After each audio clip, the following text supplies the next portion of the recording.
sediaan obat cair ya. Tapi obat cair ini dapat diberikan untuk apa saja. Jadi obat cair ini dapat diberikan sebagai obat luar untuk topikal, dapat diberikan untuk obat injeksi, dapat diberikan dengan cara diminum, dapat diberikan dengan cara diteteskan. Nah, untuk obat tetes sendiri ini biasanya terbagi dalam beberapa macam. Ada obat tetes yang diminumkan, jadi biasanya digunakan untuk anak-anak usia di bawah 1 tahun. Ada obat tetes yang penggunaannya obat tetes mata, obat tetes hidung, obat tetes telinga. Berikutnya adalah macam-macam bentuk sediaan obat cair. Bentuk sediaan obat cair ini dari berbagai bentuk sediaan, jenisnya yang paling banyak mulai dari solusio, suspensi, emulsi, ada mikstura agitanda, saturasio. Nah, untuk injeksi gute itu sebenarnya bukan termasuk bentuk sediaan obat cair, tetapi injeksi gute itu adalah bentuk sediaan obat cair itu digunakan untuk apa? Jadi diinjeksikan secara parenteral, diteteskan, terus yang aerosol itu disemprotkan. Untuk sirupus sendiri, ini adalah bagian dari bentuk sediaan obat cair, tetapi bukan termasuk dalam salah satu jenis tertentu, karena solusio suspensi itu bisa juga menjadi bagian dari sirupus, karena sirupus ini sebenarnya tergantung dari penggunaan vehikulum atau bahan pelarutnya. Nah, yang pertama adalah solusio. Kalau kita bicara tentang bentuk sediaan obat cair, itu pasti adik-adik tahu bahan yang paling bawah sendiri dalam penulisan resep. Jika ini adalah bentuk sediaan resep yang racikan, itu berarti ada vehikulumnya. Karena bentuk sediaan obat cair, jadi vehikulumnya pasti cair. Bentuk sediaan solusio itu adalah bentuk sediaan obat cair yang mengandung solut dan solvent. Jadi solut itu adalah zat yang terlarut, sedangkan solvent itu adalah pelarutnya. Semua bentuk sediaan obat cair, solventnya itu pasti cair. Nah, tergantung ini, solutnya ini apa? Bahan padat atau bahan cair. Kalau solusio, ini solutnya adalah bahan padat. Tapi bahan padat yang terlarut sempurna di dalam pelarutnya. Sehingga tidak ada endapan, terdispersi homogen, jernih. Boleh berwarna kehitaman, boleh berwarna coklat tua, boleh berwarna merah, tetapi tidak ada endapan. Jadi terdispersi homogen. Bahan padat yang terlarut sempurna di dalam solvent itu tidak harus berwarna bening ya, tidak harus berwarna bening. Bisa jadi warnanya hijau, kuningan, kemerahan, coklat, seperti itu, tapi memang tidak ada endapan. Misalnya Sorusio acidum boricum, biasanya digunakan sebagai antiseptik, obat untuk cuci mata, tapi cuci mata yang sesungguhnya ya, jadi sebagai antiseptik. Jadi bahan padat yang terlarut ke dalam cairan tetapi homogen, tidak ada endapan. Berikutnya adalah suspensi. Suspensi ini sama seperti solusio, bahan padat yang larut ke dalam cairan, yang dilarutkan ke dalam cairan karena memang pelarutnya adalah cair, karena di sini kita membahas tentang bentuk sediaan obat cair, tetapi bahan padatnya tidak larut. Apakah didiamkan saja? Tentu tidak. Karena kita menginginkan obat ini digunakan untuk obat dalam. Jika kita membiarkan saja bahan padatnya tidak larut, berarti ada endapan, itu tidak bisa digunakan untuk obat dalam. Kenapa? Karena pengaturan dosisnya akan berbeda. Nanti pada saat kita mengocok, pasti akan bahan-bahan atau partikel bahan padatnya akan cepat mengendap lagi. Jadi nanti terakhir-terakhir dosisnya akan lebih besar daripada dosis yang pertama kita berikan untuk pasien. Jadi kita harus menambahkan bahan suspensator agent. Jadi suspensator agent ini fungsinya membuat bahan padat terdispersi homogen atau sebagai stabilisator. Bahan padatnya tidak akan pernah larut. Jadi biarkan ada endapan, tidak apa-apa, tapi biasanya nanti di instruksi penggunaannya akan ada tulisan kocok terlebih dahulu. Contohnya apa? Contohnya suspensi amoksisilin. Jadi di sini bahan padatnya tidak terlarut sempurna, sehingga perlu ditambahkan suspensator atau stabilisator supaya bahan padatnya terdispersi homogen. Nah, berikutnya adalah emulsi. Jika tadi kita sudah membahas bahan padat yang terlarut ke dalam cairan, sekarang bahan cair yang terlarut ke dalam cairan. Sama dengan bahan padat yang dilarutkan ke dalam cairan. Ada yang terdispersi homogen, ada yang tidak. Sedangkan emulsi ini cair dan cair tetapi tidak bisa menyatu karena berat jenisnya berbeda. Yang satunya lemak, yang minyak, yang satunya air. Jadi berat jenisnya berbeda, tidak bisa tercampur homogen, oleh karena itu memerlukan emulgator. Nah, sebenarnya prinsipnya suspensator dan emulgator itu sama bahannya. Contohnya emulgator atau suspensator itu apa saja? Ini, PGA. Kita biasa membacanya PGA, singkatan dari pulvis gumi arabicum. Atau berikutnya CMCNA. CMCNA ini karboksi metil selulosa. Ada Twin 80. Nah, contohnya apa sih emulsi itu? Kalau adik-adik dulu waktu masih kecil diberi orang tuanya vitamin, seperti ada yang gambar seperti ini ya. Itu ada minyak ikan, ada pelarutnya air, nggak bisa nyatu. Makanya perlu ditambahkan emulgator. Berikutnya adalah mikstura. Bentuk sediaan obat cair yang mengandung bahan cair, ya. Pelarutnya cair juga. Jadi ini sama-sama cair sama cair. Yang emulsi tadi tidak bisa nyatu karena berat jenisnya berbeda. Sedangkan mikstura ini bisa menyatu karena berat jenisnya sama. Minyak dan minyak atau air dan air. Misalnya saja minyak gandapura. Ini berarti zat yang terlarut dan zat pelarutnya ini sama-sama minyaknya atau sama-sama airnya. Tapi yang di minyak gandapura ini sama-sama minyaknya. Berikutnya adalah mikstura agitanda. Mikstura agitanda bentuk sediaan obat cair. Nah, sebenarnya mikstura agitanda ini sama dengan suspensi, ya. Cuman suspensi kita kembali lagi ya seperti yang tadi.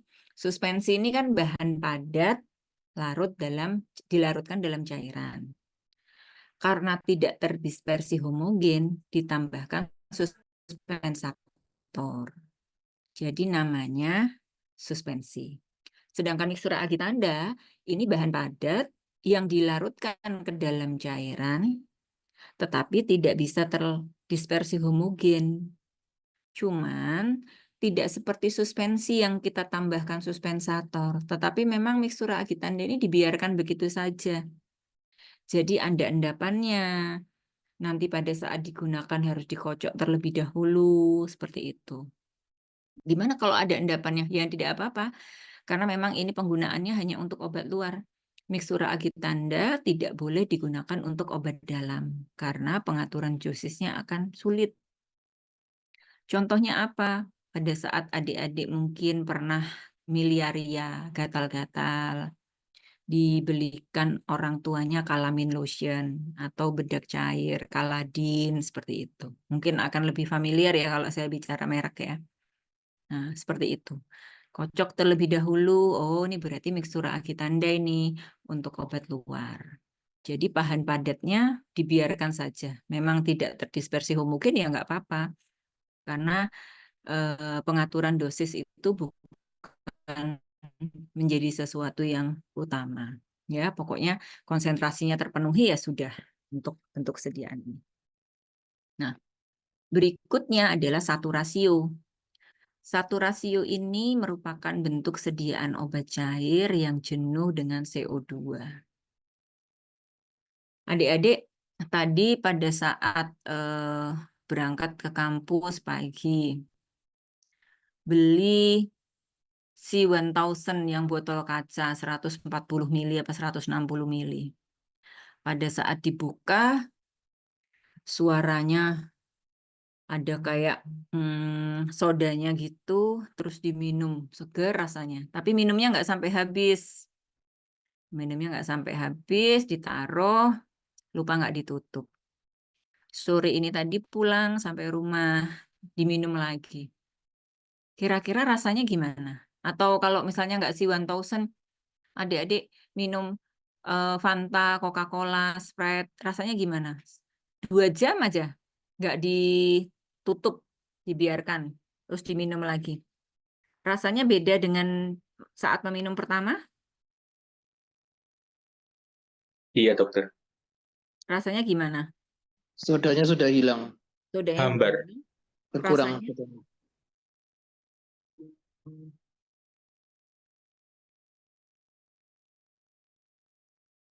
Rasanya gimana? Kalau sodanya sudah hilang, rasanya biasa B aja. Kalau ini saya ngikutin anak-anak Gen Z ini B aja atau gimana?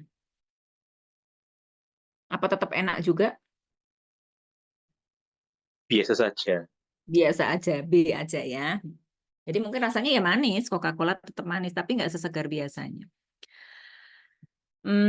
Karena sebenarnya tujuan dengan jenuh dengan CO2 ini adalah menutupi rasa yang tidak enak dari obat tersebut. Tujuannya seperti itu. Tapi memang kerugiannya satu rasio itu harusnya sekali minum langsung habis.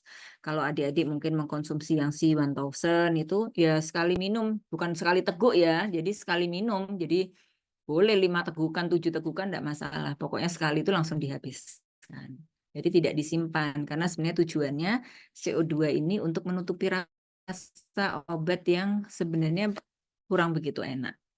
Nah, modifikasi dari satu rasio ini adalah tablet effervescent yang ada di gambar itu. Kalau tablet sesuai kebutuhan kita, saya pengennya nggak sampai 1000 miligram vitamin yang saya dapat, cuma 250 aja ya. Sudah dipatahkan aja seperempatnya. Nanti adik-adik dilarutkan airnya juga nggak begitu banyak, mungkin hanya sepertiga gelas seperti itu. Jadi bisa disesuaikan dan lebih praktis.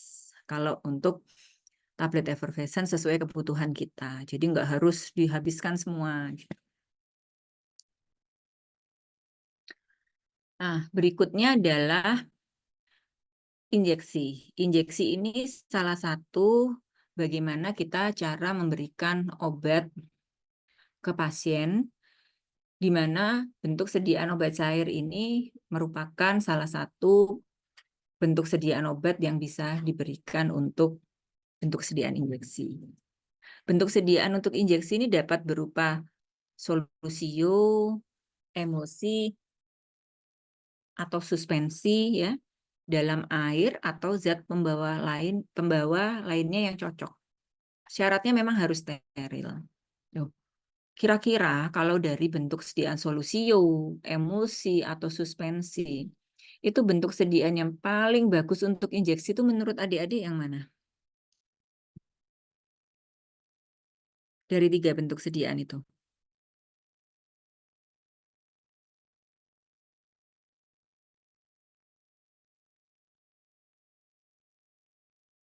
Yang mana kira-kira?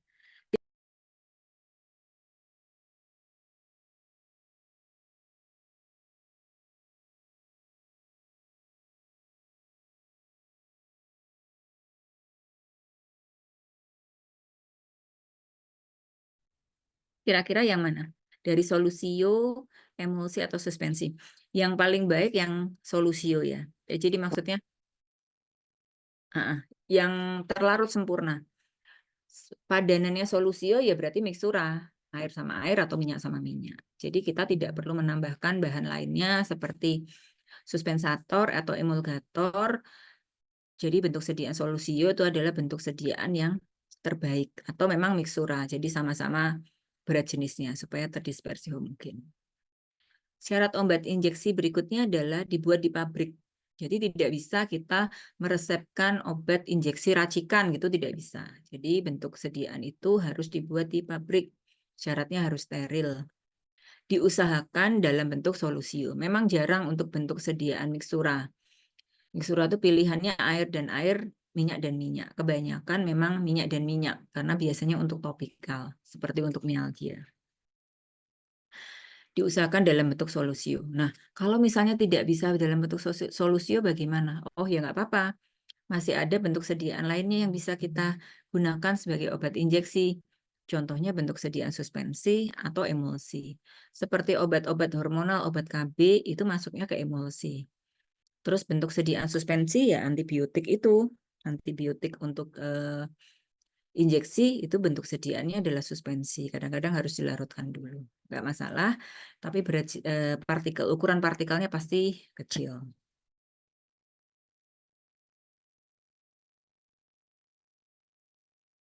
Berikutnya di apotek. Di apotek ini tersedia dalam bentuk apa saja. Yang pertama bentuknya solusium. Bentuk solusium ini adalah bentuk yang paling baik untuk bentuk sediaan injeksi. Berikutnya adalah serbuk kering. Nah, serbuk kering ini kemasannya di botol itu berupa serbuk kering.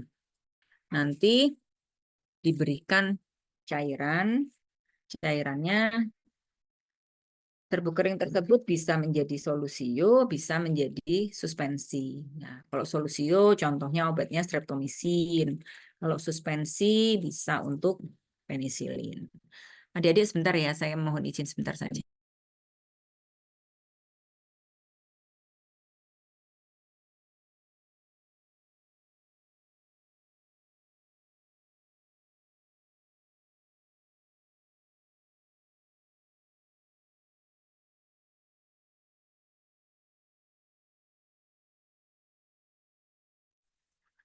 Serbuk kering ya itu tadi ya. Terus berikutnya adalah suspensi. Ya, kalau seperti ini, suspensi itu misalnya injeksi kortison. Terus ada bentuk sediaan emulsi.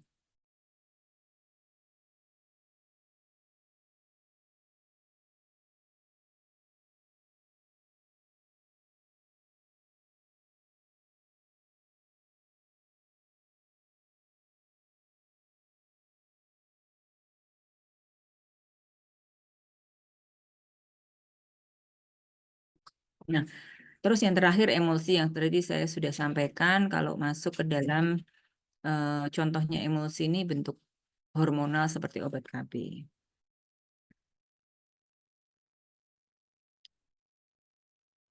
Mengapa obat injeksi ini diberikan? Yang pertama, alasannya adalah bila diberikan dengan cara yang lainnya itu menjadi kurang efektif atau tidak efektif. Misalnya saja streptomisin karena tidak diserap lewat GI tract. Lalu bila diberikan secara peroral atau perektal itu merupakan suatu kontraindikasi.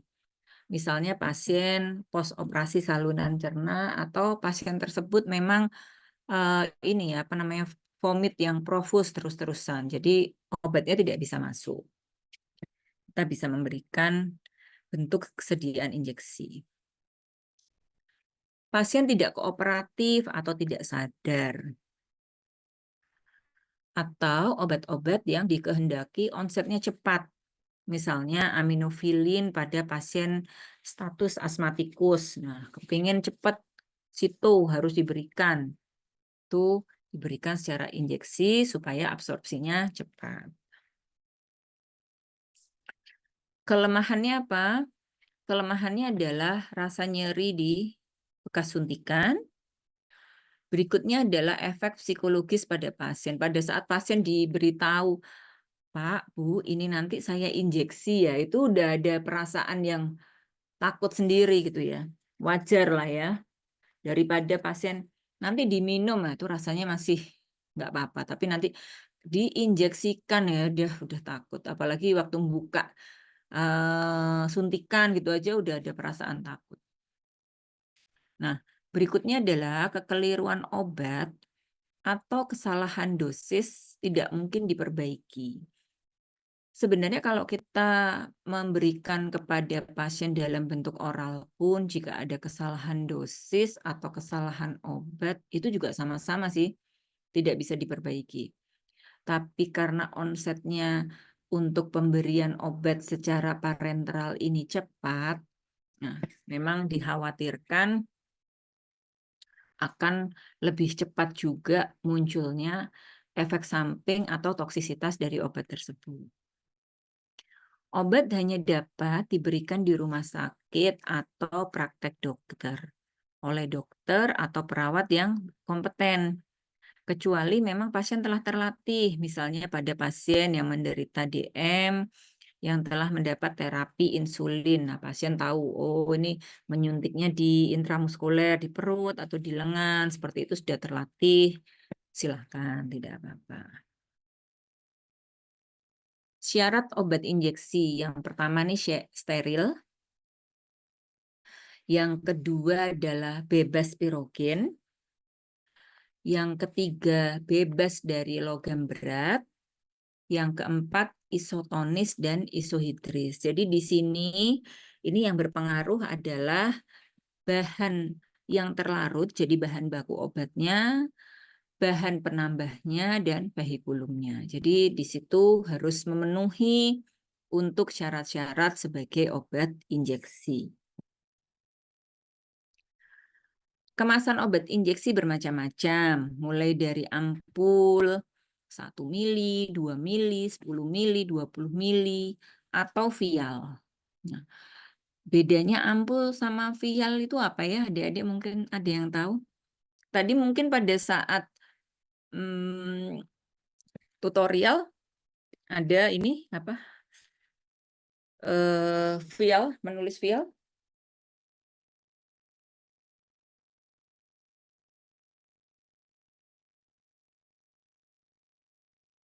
Tutorial tadi menulis vial. Ini kelompok B kan tutorial ya, barusan tadi ya?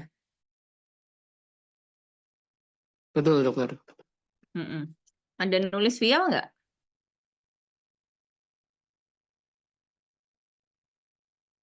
Kasusnya ini tadi.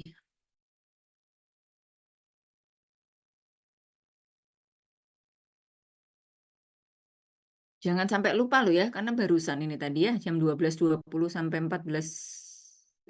12.40 sampai 14.20 kan ya. Untuk ininya, apa namanya, tutorialnya. Semoga nggak lupa ya. Permisi, Jadi dokter. kalau Izin ampul, menjawab. ya,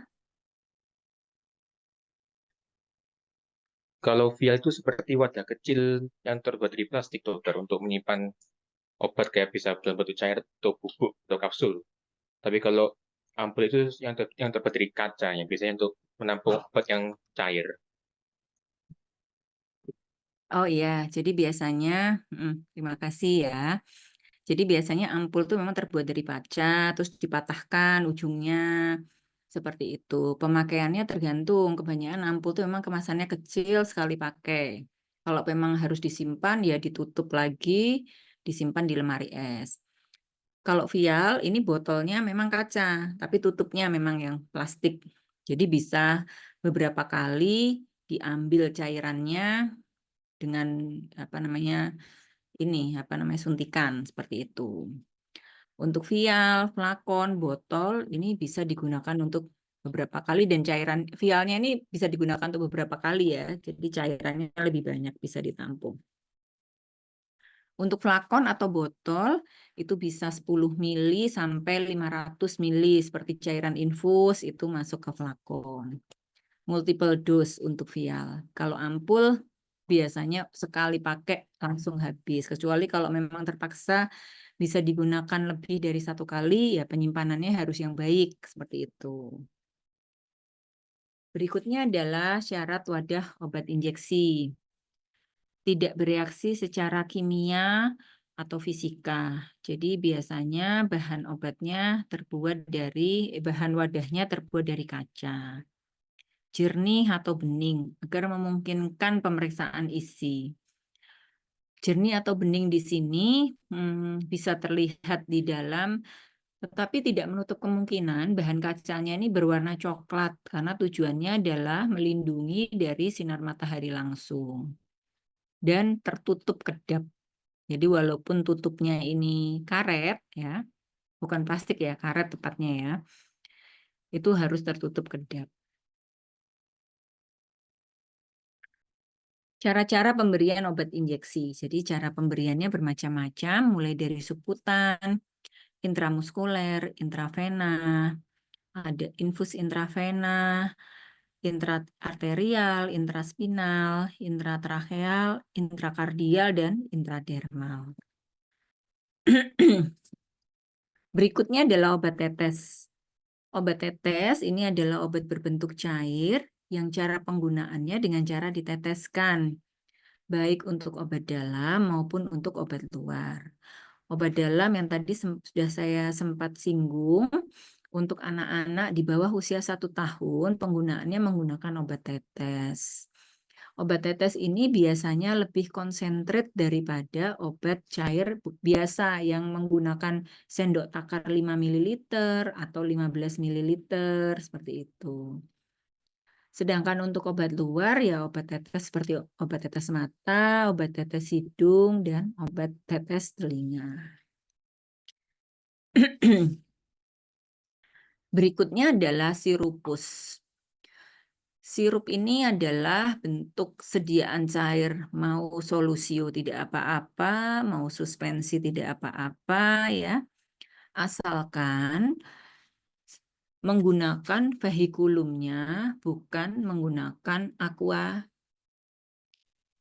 Aquades ya. Jadi vehikulumnya tidak menggunakan Aquades. Biasanya kan sirupus simplex 20%, Aquades at berapa mili gitu ya. Nah, kalau di sini sirupus simplexnya tidak digunakan sebagai korigen rasa saja, tapi sirupus simplexnya benar-benar digunakan untuk vehikulum. Jadi vehikulumnya menggunakan sirupus simplex. Konsistensinya lebih kental karena kadar sakarosanya tinggi, yaitu 64-66%. Adik-adik pernah mengkonsumsi sirup? Merek-mereknya banyak, ada sirup Marjan, sirup ABC, pernah mengkonsumsi?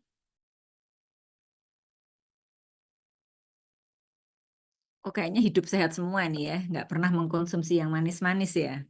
Apa karena sudah manis jadi nggak pernah minum manis? Jadi gini, konsistensinya kental. Persentase 64-66% ini merupakan persentase yang digunakan untuk pabrik-pabrik sirup itu sebagai patokan. Karena jika konsentrasi sakarosanya kurang dari 64%, larutannya ini akan cepat rusak berjamur. Tapi kalau kadar sakarosanya ini lebih dari 66%, larutannya akan mudah mengkristal. Jadi ada patokan persentasenya. Kalau sirupus itu antara 64-66% sakarosanya. Seperti itu. Berikutnya adalah aerosol atau obat semprot. Nah, ini obat semprot ini ya bentuk sediaan obat cair, tapi ada tabung ya, ada tabung tertentu dan ada diameter tertentu sehingga bisa menghasilkan semprotan aerosol. Ada aerosol oral digunakan untuk pengobatan simptomatis seperti pada asma, migrain ya. Terus ada aerosol topikal digunakan untuk terapi penyakit kulit, bisa untuk anestesi lokal. Keuntungan aerosol itu apa? Yang pertama mudah pemakaiannya. Yang kedua tidak terkontaminasi dengan bahan asing karena kan memang benar-benar langsung keluar dari ujung alatnya itu langsung terkena di sasaran atau kulit yang ingin diberikan terapi dengan menggunakan aerosol. Dan memberikan efek dingin pada kulit. Nah, adik-adik ini adalah salah satu contoh resep ya. Resep ini dibuat pada saat ya mungkin kakak kelasnya ini sekarang sudah selesai spesialis rasanya. Apa namanya? Yang menerima resep ini. Ini resep kita buat untuk dokter muda. Ini adalah resipe Scott Emulsion. Coba siapa yang mau baca nih? Siapa yang mau baca? Adik-adik sudah perihal resep kan sudah ya? Itu kan materi pertama ya, perihal resep. Siapa yang mau baca ini?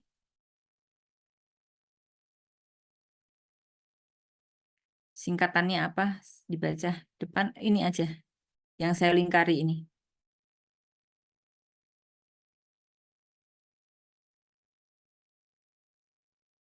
Ini bacanya apa? Baca biasa. Terus ini singkatan. Oh ya, silakan. Lymphosphorus emulsion. Gimana coba diulangi? Untuk jadi ambillah Leukophosphate emulsion sediaan Jangan, 100 ml. jangan artinya. Kata-katanya dulu, singkatannya. Kami ya. R-nya dulu. Ramus Apa ini? Leukophosphate emulsion 100 ml. Signa 3 DDE Cochlear. Ya. Terus yang bawahnya, siapa yang mau baca bawahnya?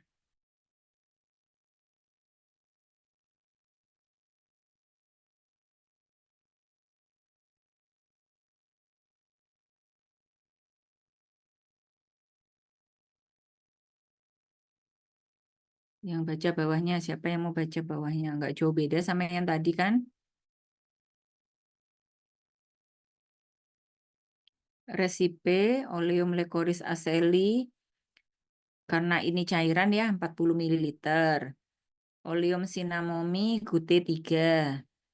Bumi Arab pulveris 15 gram. Karena kan tidak ada satuannya ya. Kalau cairan saya bacanya mililiter, kalau padat saya bacanya gram. Natrium hipofosfit 0,5 gram. Kalsium hipofosfit 0,5 gram. Aqua 20 ml, gliserin 10 ml, Aquades 15 ml. Kenapa ini kok aquanya ada dua, atas sama bawah? Sebenarnya sama nggak? Sebenarnya sama-sama Aquadesnya. Cuman tujuannya aqua yang pertama ini untuk melarutkan natrium dan kalsium hipofosfit terlebih dahulu. Dengan dilarutkan akan lebih memudahkan untuk mencampur semua bahan. Nah, di sini misefah leha artis emulsi.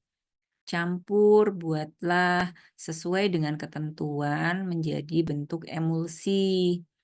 Kalau tadi adik-adik ingat, bentuk sediaan emulsi merupakan bentuk sediaan cair yang terdiri dari bahan cairan yang berat jenisnya berbeda karena ada minyaknya ini. Oleum Lecoris aceli, Oleum cinnamon ini minyak, sedangkan ada kandungan air di sini, Aquades.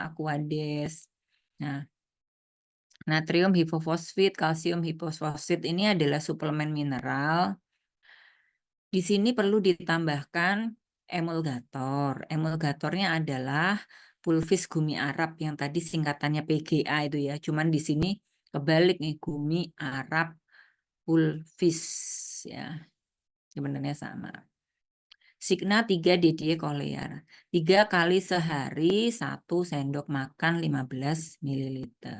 Ya. Contohnya seperti itu. Adik-adik ada yang perlu dikonfirmasi nggak untuk ini bentuk sediaan cairnya?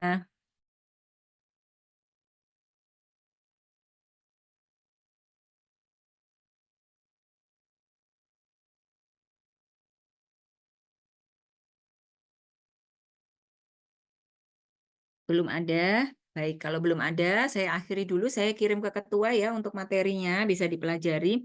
Nanti kita ketemu lagi jam 6 ya untuk materi cara dan waktu pemberian obat. Jadi bisa istirahat dulu. Saya mohon izin untuk mengakhiri pertemuan ini ya. Nanti kita ketemu lagi. Selamat sore. Wassalamualaikum warahmatullahi wabarakatuh. Waalaikumsalam.